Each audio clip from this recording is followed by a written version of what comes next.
The game of tug-of-war on healthcare subsidies between President Trump's GOP and Democrats intensifies. The fate of healthcare costs for millions of Americans is still in limbo. Premiums could more than double if the subsidies expire. Earlier this week, the president dangled the possibility of reaching a compromise with Democrats on Affordable Care Act subsidies that are set to expire at the end of this year. We are speaking with the Democrats, and some very good things could happen with respect to health care. Would you make a deal with them on the ACA subsidies? If we made the right deal, I'd make a deal. He later backpedaled on the possibility of a deal, writing, quote, "I am happy to work with the Democrats on their failed health care policies or anything else. But first, they must allow our government to reopen." Meanwhile, he's using the shutdown to further his agenda of slashing the federal government. MSNBC is reporting that Robert F. Kennedy Jr. laid off over 1,000 employees in a Friday night massacre and wiped out entire offices that investigate disease outbreaks, manage infectious disease responses, and collect data.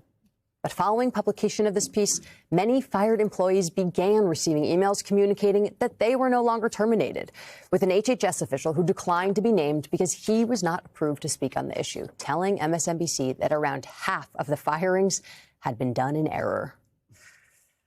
Joining us now, former U.S. Secretary of Health and Human Services, Kathleen Sebelius. Before we get to the details of the shutdown, I want to ask you, Secretary, about what it means to have the CDC and HHS being decimated and as this political pawn in the Trump administration and their agenda right now, especially having just come out of a coronavirus pandemic and what's happening to this, seeing what's happening to this office. What does it mean for the American people?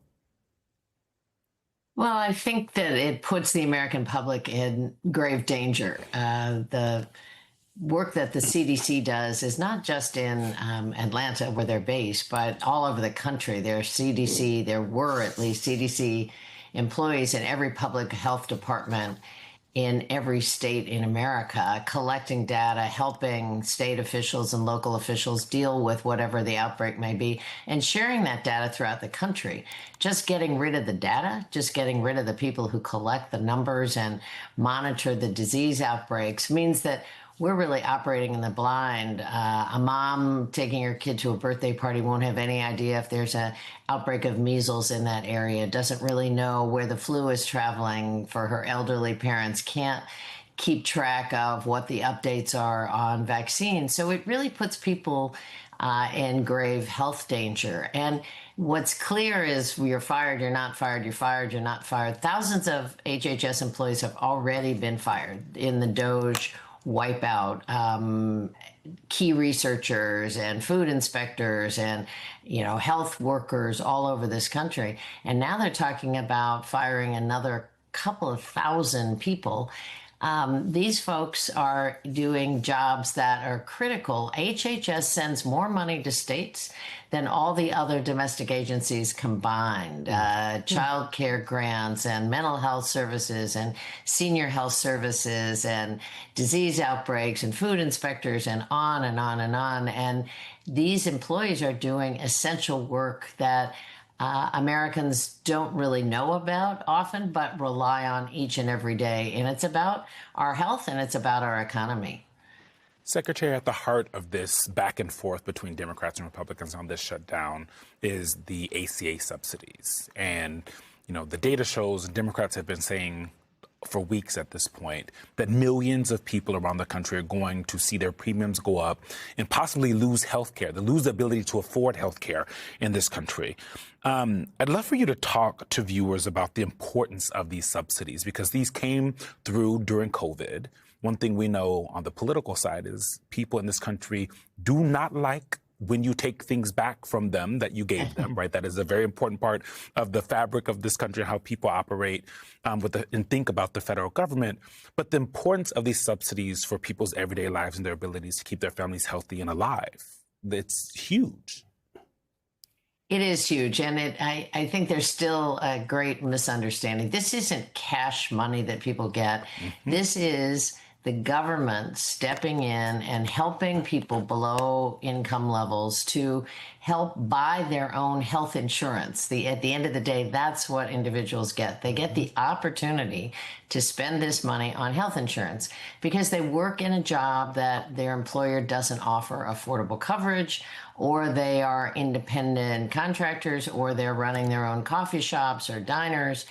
Farm families throughout Kansas are benefiting from this. So the government is playing the role that a large employer pays in another workplace. If you work for the Ford Motor Company, the company pays for a portion of you and your family to have health insurance.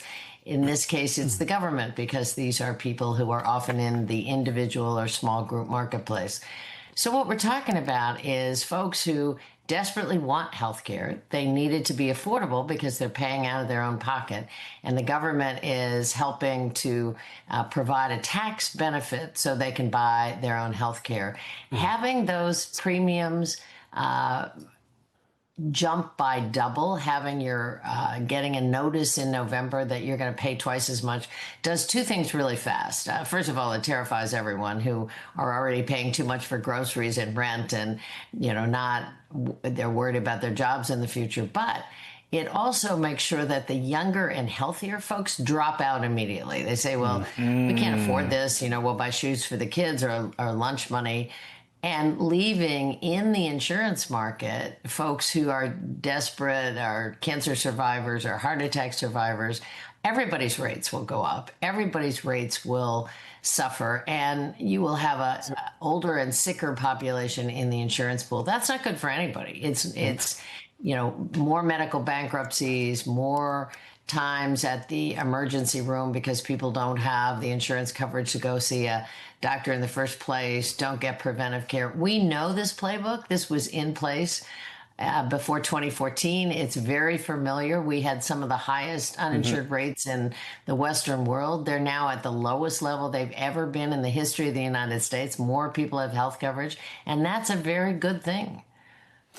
Secretary Sebelius, we are out of time, so I'm going to just save my question about what all of this means for the future of the Affordable Care Act for the next time we have you on, because you were there from the ground floor when you were Secretary of HHS. Kathleen Sebelius, thank you very much